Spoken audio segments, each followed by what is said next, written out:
Savannah, welcome to your show. Thanks, Lee. Welcome to our show.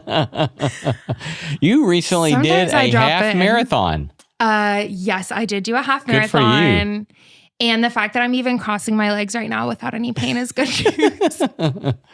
Yeah, congratulations. Lee, my legs were so tired that the next day when I got up from bed, I was waddling around the house.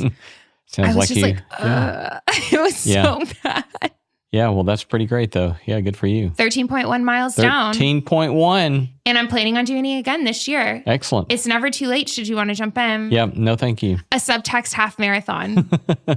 Well, maybe why don't you just run a whole marathon and we'll say that was for 26.2 for both of us. I'll do 13.1 for myself and 13.1 for you. I love that. Yes. Any major achievements you want to talk about lately? I don't really have any major achievements. Any books you're into or reading? We'll settle for that. I'm kind of on a kick of reading kind of adventure explorer kinds of things. Like your endurance book. I read Endurance, then I read David McCullough's book about the Wright brothers, I think I mentioned. Mm-hmm. And now currently I'm reading Buck Rinker's book. Yes. And it's called Flight of Passage, a memoir. And it is about a 17-year-old and a 15-year-old who in 1966 decided to fly from the East Coast to the West Coast in a Piper Cub. A little bitty Piper Cub? A little bitty plane. I think theirs was built in 1946. Can I just say that is the cutest name for a plane I've ever heard. Yeah. And if you look on Instagram, you can see me in a Piper Cub. But they're wonderful planes. But they're slow. Mm-hmm. They're very slow. Mm-hmm. And so a 17-year-old and a 15-year-old decided to fly across the country in one of those things. And so that's what the book's about. It's a great tale so far. Did they build the plane themselves? They actually, no, it was made in 1946, but they took it apart and redid the whole thing. Or they stripped it down to the frame and reworked it and rebuilt it over the winter prior to the summer that they flew across the country. What about flying is so appealing to you? What is not appealing about it? It's amazing. Can you go into more detail? Well, flying is scary. It can be, yeah, but it's just amazing. It's just so remarkable that we humans have figured out how to do that. And I don't know. There's something very, especially when I was flying gliders, which I did for about 10 years. It requires a lot of you in terms of mental and intellectual development because you have to learn a lot of stuff in order to figure out how to stay up in the air, and to do it safely. It requires some physical courage because you have to have some guts to do some stuff that seems very counterintuitive. And it's also even though you're typically flying alone, it's still a communal endeavor because you can't get up by yourself. People can't do this kind of flying without a community of people. And the community will correct you if you screw around. Nice. They'll let you know, and it's directly connected to consequences potentially for your life. So I don't know. I just love it. And then when you're up in the air, there's something so magical about you're literally dependent upon things that are happening all the time, especially in summer skies, that most people are not even aware of. But there's incredible amounts of energy all the time blowing, just churning up through our skies to create cumulus clouds.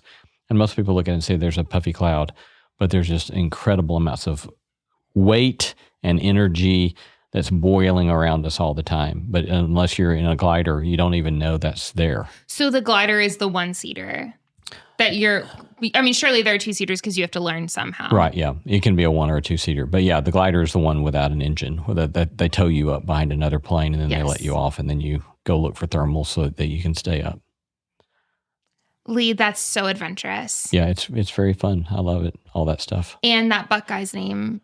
Buck Rinker. It does feel that he was born to be an adventurer. Yeah, yes. With a name like that. That's right, yeah. So what are you reading or watching? Buck Rinker forever. I am reading this book. I just finished it called The Congruent Life, which is by a priest here called Chad Jernigan. He is a priest at a parish in Franklin. And it was really beautiful. It was like a faith, spiritual development type book. And now I am watching the show called Running Point. Running Point. I'm not even recommending this to you because you 100% would not like it. What's it about? But my favorite screenwriter in the world, her name is Mindy Kaling. She wrote on The Office. Yeah, she was on The Office, right? She was on The Office as well. She also was on the Mindy Project. She created that show. She did several movies. I think she's just the most magical screenwriter. And this is one of her shows that Kate Hudson is also in. Running Point. It's about a woman who owns a basketball team. Who owns, like a professional basketball team. Okay. Los Angeles Waves. Oh, okay. But it's based off of the Lakers. Yeah. But they obviously just couldn't own all of that branding. So it's the LA Waves, which is fun. Yeah. And so I'm a basketball girl now. They're called the LA Waves? Mm-hmm. I heard that Pepperdine sued about this. I heard that. Because they're the Pepperdine Waves. Yes. You'll have to fact check and cut this out. No, I've if heard it's the not same true. exact thing. Yeah. But I mean, I doubt that it worked because they're not the same thing. The LA Waves. Yeah. Of course, Pepperdine's in LA. Yeah. And they're the Pepperdine Waves. Okay. Put them in court, Your Honor. The case is closed in honor of Pepperdine. Yeah. But yes, they kept it for season 2, so obviously they worked something out. Yeah. But yeah, I really love that show, but it's just not up your alley, so don't even get bothered in it. Are you watching any TV lately? Or? We're watching Slow Horses. Do you like it? Don't you love it? So far, I like it. I don't love it yet. We're only 2 episodes in. Oh yeah, the main character, you're going to love that man. Yeah. A very tormented. It's the main character. I can't figure out who the main character is. Is it the young guy or the old guy? You're right. They're both main characters, but the old guy kind of throughout the whole series is the main character. Yes, he's a tormented soul. He is. And he doesn't, I don't trust him yet. And I don't know that I'm supposed to trust him yet. I love it. Yeah. Oh, I'm so proud. Yeah, you're on an Apple TV kick. I don't know. I never can remember every night. Which service is this on? And I always have to ask so that I can find my way to it. Because you did Tehran, which was Apple TV, but then you jumped to Department Q, which was on Netflix. But now you're back to Slow Horses, Apple TV. Okay. We love. Okay. Well, in honor of Brandon, who told us to not read as many reviews for the pacing, we're going to skip the reviews and let's just start the show.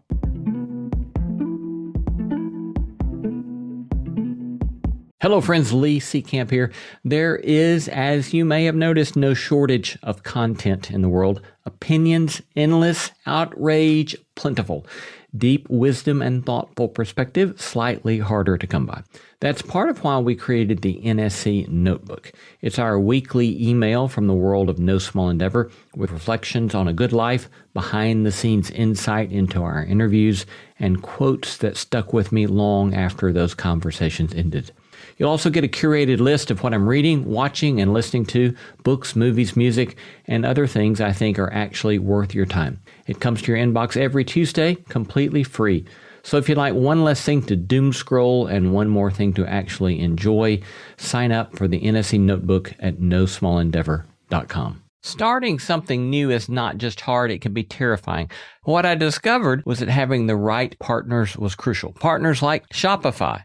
To get started with your own shop, use the Shopify Design Studio with hundreds of ready-to-use templates. Shopify helps you build a beautiful online store that matches your brand style. If you get stuck, Shopify is always around to share advice with their 24/7 customer support. You know that iconic purple Shop Pay button used by millions of businesses around the world? It's why Shopify has the best converting checkout on the planet. It also helps boost conversions, meaning less carts going abandoned and more sales for you. It's time to turn those what ifs into with Shopify today. Sign up for your $1 per month trial today at shopify.com/NSE. Go to shopify.com/NSE. That's shopify.com/NSE.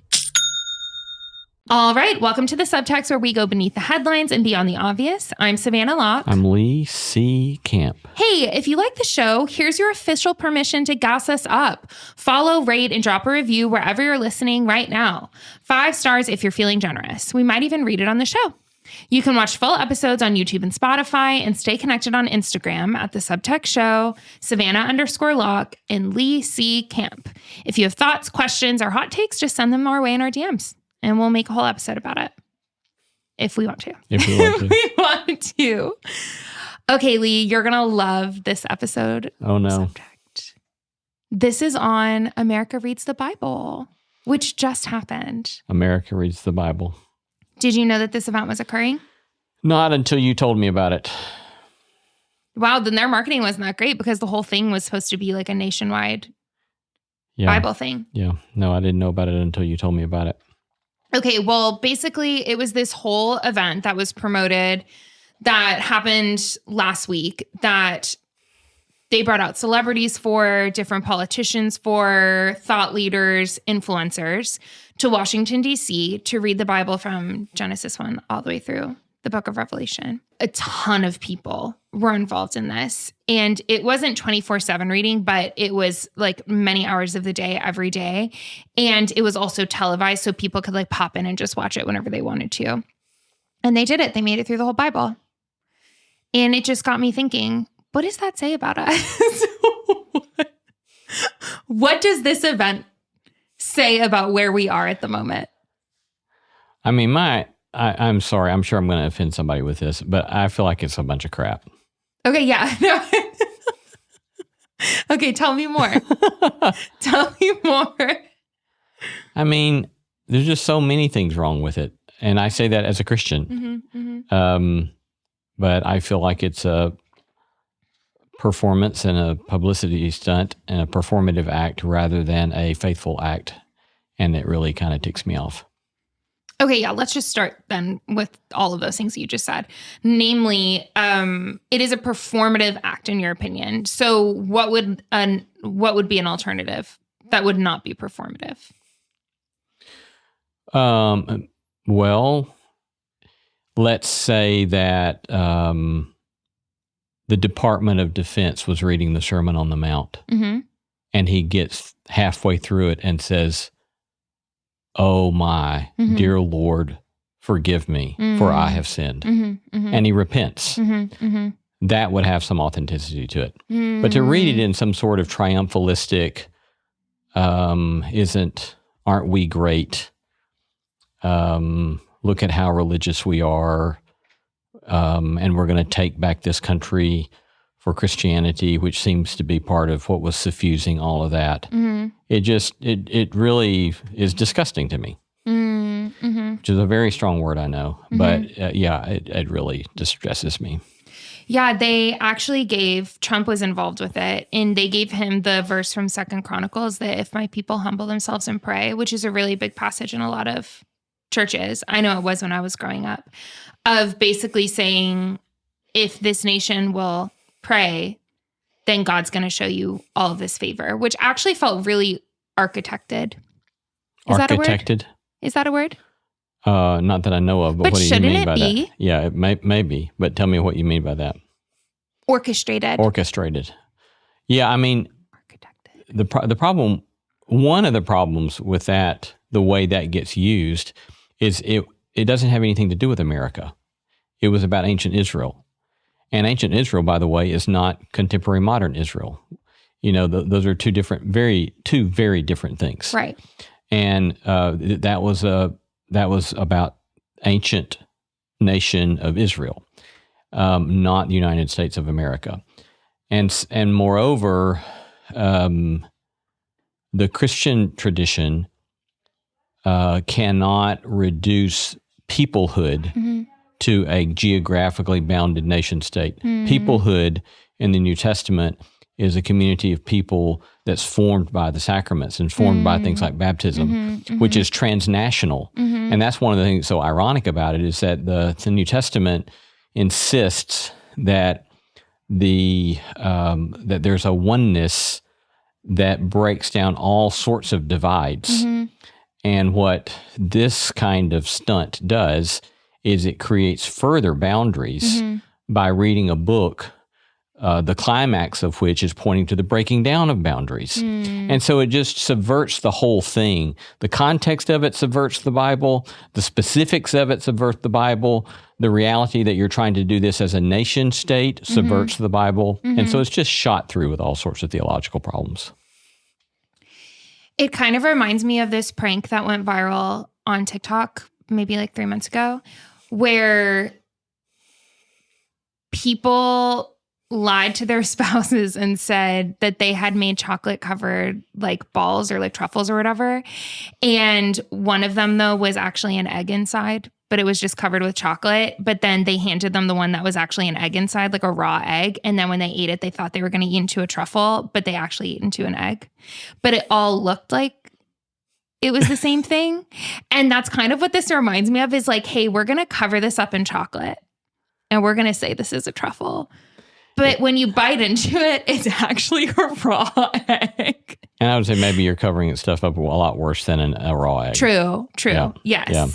But it's like it's the desire of presenting in a certain way without actually doing the work of being a certain way. Yeah. I mean, I have a hard time not seeing it as I don't know who put it on. Do you know who put this on? It was organized by a woman named Bunny Pounds, who founded this organization called Christians Engaged. But it took place at the Museum of the Bible in Washington, D.C. Interesting. So, the Museum of the Bible is not in itself, from what little I know about it, it's certainly more conservative leaning, but it's not Christian nationalist. And so I would say it's unfortunate, in my judgment, that it got so politicized. I mean, if you want to keep it about the Bible, keep it out of the hands of the politicians who have such agendas going right now, and such agendas about Christian nationalism. And so, in my opinion, they did themselves a lot of harm by trying to ally themselves with the people that they allied themselves with in the actual reading of the Bible. Can I ask a potentially provocative question? Sure. Okay, so this week, David French and Ali Beth Stuckey had a conversation, and it was publicized. And one of the tension points that they had was around this, when you said keep the Bible out of the hands of the politicians, which David French has sort of said as well. But then also David French celebrated, for example, James Tallarico in Texas, talking about Christian values in the Bible, et cetera. And Ali Beth Stuckey, who's more conservative leaning, we've talked about her on this show, basically pushed back and was like, that's the exact same thing that you're criticizing Christian nationalists of doing. How would you differentiate those things, if you would at all? Yeah, and maybe I'm being inconsistent. You just want to leave it at that? That's Consistency is the hobgoblin of little minds. Oh my God. Do you know that? Who was the poet that said that 100 years ago? No, I don't even know. Hobgoblin sounds like something off of Harry Potter. So, yes. No, Consistency is the hobgoblin of little minds. Yeah, that's what a much older man said to me when Ralph Waldo Ralph Waldo Emerson. Yeah. A much older man in his 80s said that to me when one day I objected to something. I was a 20-something-year-old, and we were on the same church staff together, and I insisted that he was being inconsistent, and he said, Ralph Waldo Emerson, consistency is the hobgoblin of little minds. And now here you are doing the same thing. Yes. But there's a difference between people grappling with what the Bible says in public. I'm not saying people should not bring their convictions from Scripture to the public square. But that seems to be a different thing than using the Bible as a prop and a stunt to try to get people on your side. I mean, it's one thing that if you will allow yourself to be chastened by Scripture and to try to actually do the hard things that Scripture calls us to do, that's one thing. But when you're using it as a way to kind of win political points, that's a very different thing. And in my mind, this seems to be much more related to winning some political points. And I don't know about the agenda of the person who started this. Bunny Pounds. Yeah. But from what I've seen and, the little bit I've read about it from in prep for this conversation today, it strikes me as there's a lot of, as I said, performative kind of stuff going on here to create political points. Yeah. Yeah, this also reminds me of Candace Cameron Bure was one of the speakers at this event who read a portion of the Bible. Do you know who that is? Candace Cameron. She was on Full House, and now she does like Hallmark movies and Christian movies. And she was asked by an interviewer, like, hey, are you concerned with X, Y, and Z of this administration and all the people that here are representing that administration and how it doesn't align with the Christian faith or whatever? And she was like, listen, I don't get into political conversations, which is fine. Like, I'm not saying that she shouldn't have the right to do that. But then she followed up with, all I can say is that ever since this administration came into power, people are less ashamed to say that they're Christian, and that faith films have taken off because people are finally seeing their faith represented, which I thought was a really interesting, ironically, political statement after saying that you didn't want to be political. And it did make me think too, though, is that the kind of perspective that is being bolstered by this sort of event? Yeah. Well, I will also say that, I mean, I definitely agree that there are plenty of cases where the so-called secularist, a hard-driving secularism wants to silence people of faith, of whatever kind of faith. Mm-hmm. And I have just as sharp problems with that as well. Mm-hmm. And so in no way am I suggesting that that's not a reality that we have to deal with in our culture.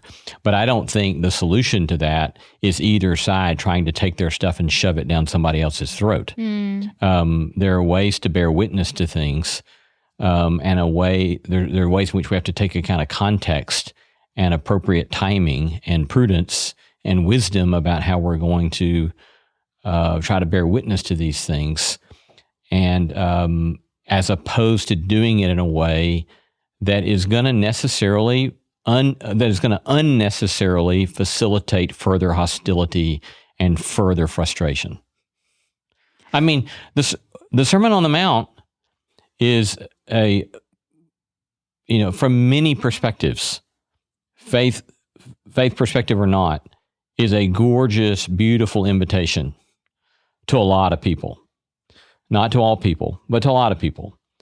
And, I think there are ways that you could, if you want to read that in public, okay, do it. But you can find a way to do it in a way that's not like giving people on the other side the finger. And that's kind of the way some of this just strikes me. Is like, well, we'll read the Bible and as if you're psychologically giving them the finger. Right. Which is like, okay, well, you're not really reading the Bible if that's what's going on. Again, could I be wrong? I could be absolutely wrong. But that's what it feels like to me. Mm-hmm. Yeah, there's some weaponization, it seems, that could be going on of the Bible in order to prove like a greater, maybe political point. Right. Hey, I'm Dr. Maya Shunker, a cognitive scientist and host of the podcast, A Slight Change of Plans, a show about who we are and who we become when life makes other plans. I wish that I hadn't resisted for so long the need to change. We have to be willing to live with a kind of uncertainty that none of us likes. You can have opinions, you can have like a strong stance, and then there's your body having its own program. Listen to A Slight Change of Plans wherever you get your podcasts. One of the things that's interesting, that's really interesting about the Museum of the Bible, I haven't seen it, but I've seen pictures of it. At the Museum of the Bible, there, when they opened at least, there was a display of the slave Bible. Yeah, Jefferson's Bible. Yeah, no, not Jefferson's Bible, the slave Bible. Do you know about this Bible? So I thought that was the same thing, but yeah, continue. No. Yes. So the slave Bible was a Bible that was put out by some missionary society because the slave owners, this missionary society wanted to have Bibles available to slaves in the U.S. prior to the Civil War. And slave owners objected. And they said, well, you can give them a Bible, but it needs to be redacted. Yeah. And so it's incredible. If you look at that Bible and you realize the context, it's incredible. And so you've got like Pharaoh enslaving the Hebrews, but you do not have the Exodus and the freedom from slavery, right? Yeah. You have the stuff in the New Testament about slaves obey your masters, but you don't have all this other stuff that would undercut the slave owner, right? And so it's obviously an agenda-driven presentation of the text. And so in my mind, it's like, are you not doing something similar? Right? You may have read the whole thing, but the broader context of the reading itself seems to be a refusal to take account of the whole narrative of the Bible itself. Yeah. That's what frustrates me. Yeah, that is very frustrating. And yeah, I agree. That Bible is still there, by the way, because at least it was as of 2 years ago when I saw it. But yeah, I think it's a really powerful vision of what might be happening maybe in less explicit ways today. Yeah. It reminds me of this quote from Bonhoeffer that came from a speech he did in 1932, where he said, "Has it not become terribly clear again and again in all that we have discussed with one another here that we are no longer obedient to the Bible?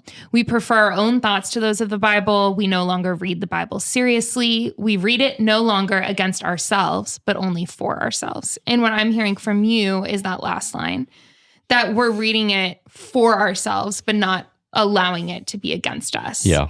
I think that's, as Bonhoeffer often does. Classic. He says it in such powerful ways and poignant ways. So, yeah.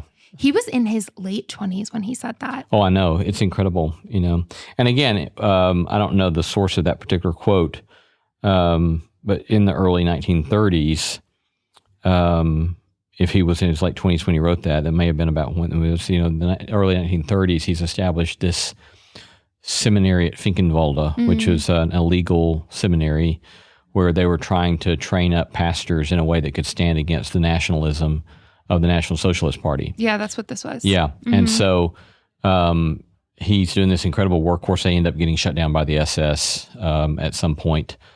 But he very early on is seeing the way in which the Christian faith is getting used by the state.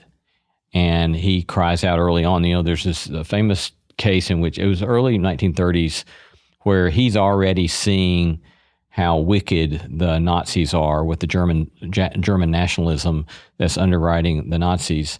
And he gets on the radio and he's like preaching about this. And the SS cuts him off in the middle of his radio address. And of course, he ends up being executed by the Nazis. But yeah, it's a very old, very troubling tendency to try to use the traditions of the faith for the agenda of a nation state. And there are just too many echoes of that in my mind with this kind of stuff. Yeah, I agree. It was very reminiscent of that Bonhoeffer era, I felt like, of what he was seeing happening. It felt like it's being repeated now. Okay, so I read this take on Substack that I thought you might think was interesting. He goes by Friendly Atheist, which I love so much. I like Friendly Atheist. I know, and that's what his whole MO is. And he wrote a post on America Reads the Bible. And this is what he said. More broadly speaking, this event isn't really about honoring the Bible. It's about projecting power over non-Christians. The fact that so many self-described Christian leaders are participating in the performance when they would be appalled by a Democrat even citing a verse from the Quran in a speech tells you everything you need to know about their intentions. And I thought that was a pretty bold claim. Yeah. Would love to hear your take on that. Well, I do want to be circumspect about thinking I know about people's intentions, even though, and I've tried in this episode to be careful about saying, this is the way I feel about this stuff, and this is what this does to me. And so I don't know that, I don't want to speak about people's intentions.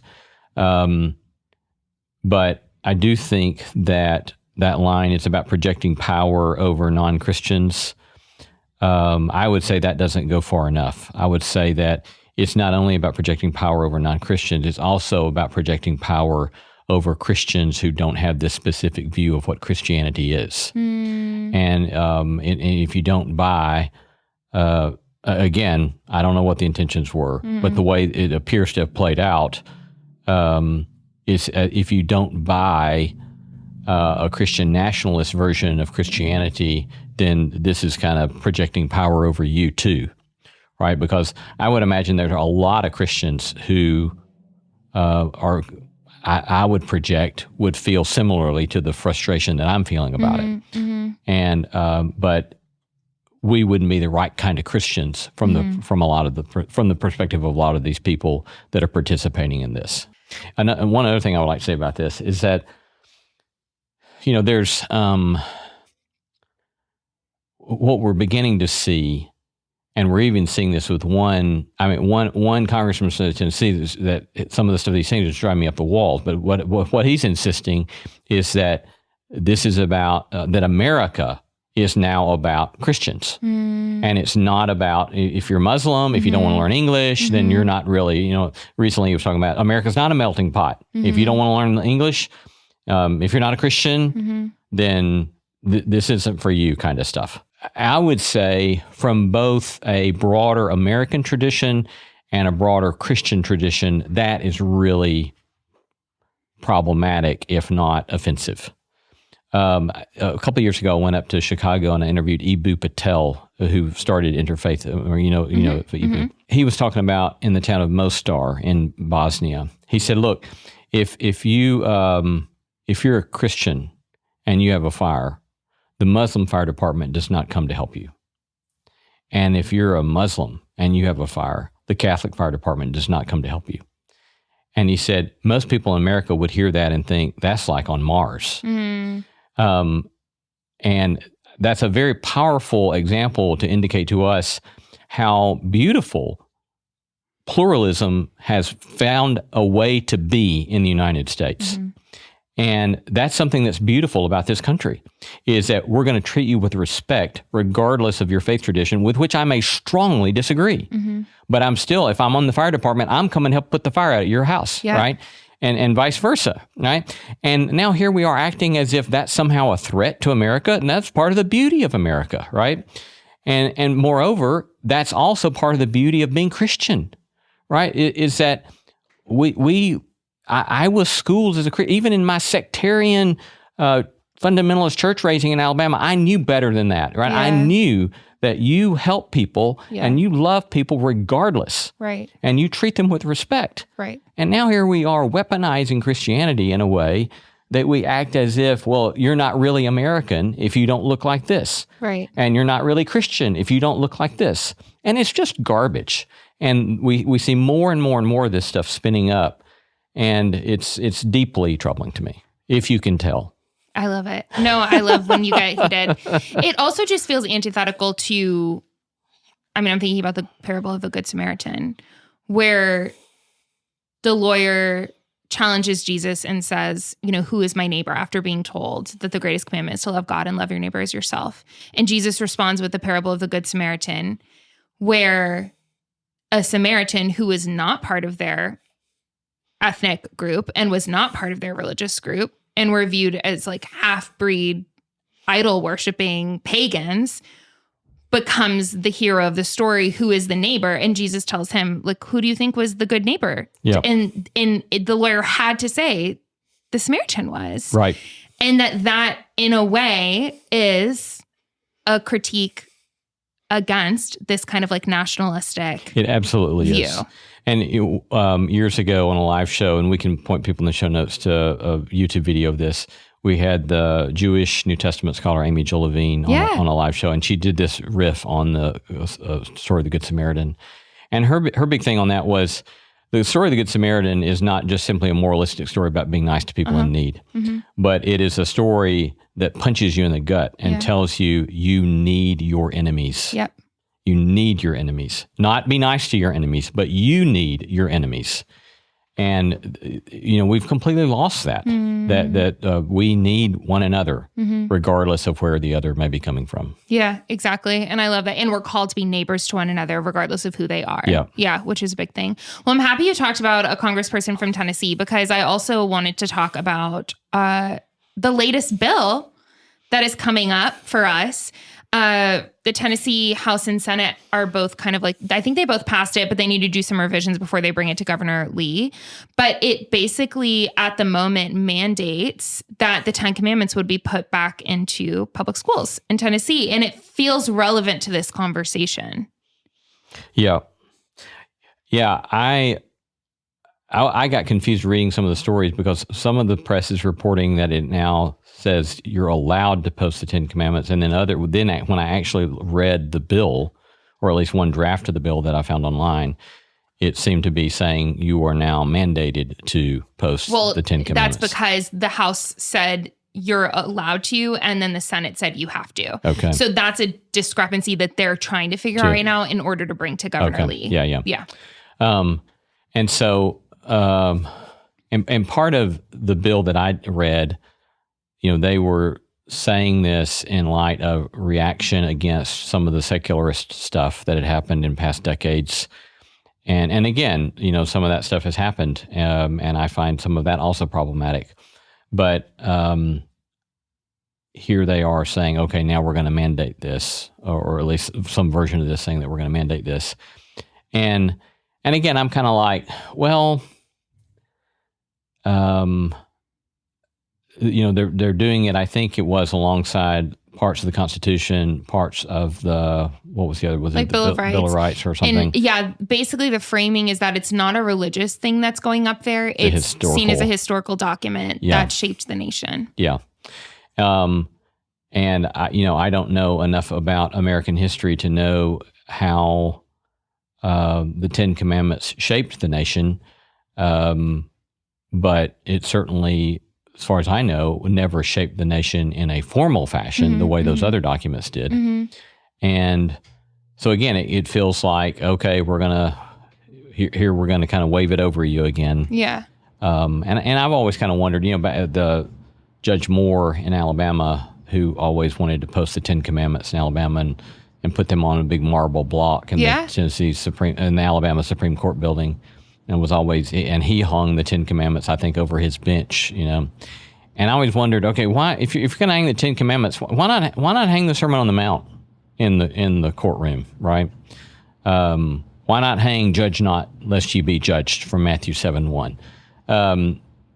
Why are you choosing to hang what you're choosing to hang? That was actually going to be my question, because I'm not sure why. Why is that what the focus was? And did the Founding Fathers obsess over the Ten Commandments or something? Not that I'm aware of. So it's just more of a tradition piece, I guess, then? I guess. That it represents something and it was taken away. Because I remember when the Ten Commandments perhaps were in schools at one point and were taken away when I was younger, because my grandmother, who wrote songs and did plays or whatever, did this whole production about it called 10 Good Friends, and kind of framed them as these friends that had died and had to be carried away in a hearse because the government took away the 10 Commandments. So I remember that being a very big deal for my family and community of origin.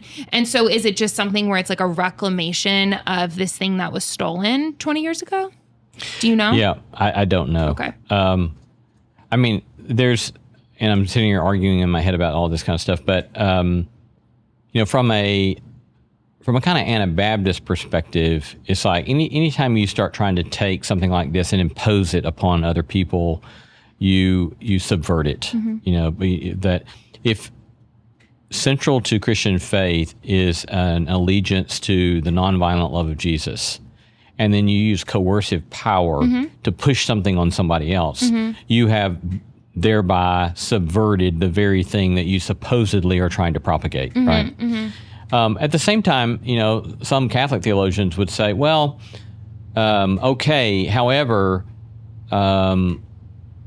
law does have a morally formative function in any society. And I also think that that's true. And so there are things to be argued about here in that regard, and about how you want to think about letting particular laws be informed by your convictions. And moreover, it's also true, I think, that one can say, like I like to say, America never was, never will be, and never can be a Christian nation, depending upon how you think about Christian nation. Because, a Christian nation is a geographically bounded community that protects itself by force of arms. And protecting yourself by force of arms and holding on to your own purposes stands in tension with Jesus, by definition. If I'm right about that, then there cannot be a Christian nation, right? One can say that, as I do insist on saying, and also say that there have been ways in which the Christian tradition has deeply informed Western notions of jurisprudence. Yes. Namely, through the notion of human rights and treating everybody else as equal and treating everybody else as human. But that's part of the irony here is that what we're increasingly seeing is the Bible and one narrow version of Christianity used to say, you're not equal with me unless you see it this way, which is the great irony, right? And so, I don't know, it's just such a mess. And I think that the more they do this kind of stuff, they make a joke of the Christian faith. And they make a joke of what the Bible is actually all about. And I wish they would pay a lot more attention to the needs of public education in the state of Tennessee, or the needs of orphans in the state of Tennessee, or the pressing social issues that we have in the state of Tennessee, that there could be some sort of bipartisan support to deal with some of this stuff.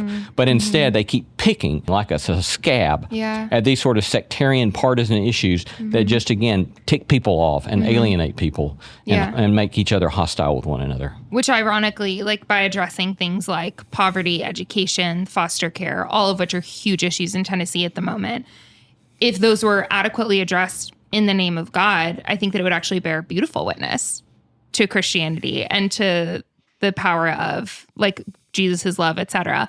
But it's actually in doing the opposite is what's like really ironic. It reminds me of this study that Relevant just talked about this week that said, it was a study from Barna that said that only 22% of people see Christians as being empathetic in America. And then the second statistic was only 15% of people see Christianity as a respectable religion. Oh, wow. And I read that and I legitimately, the first thing that came into my head was, that's fair. It's kind of gotten crazy at the moment. Yeah. Yes. Yeah.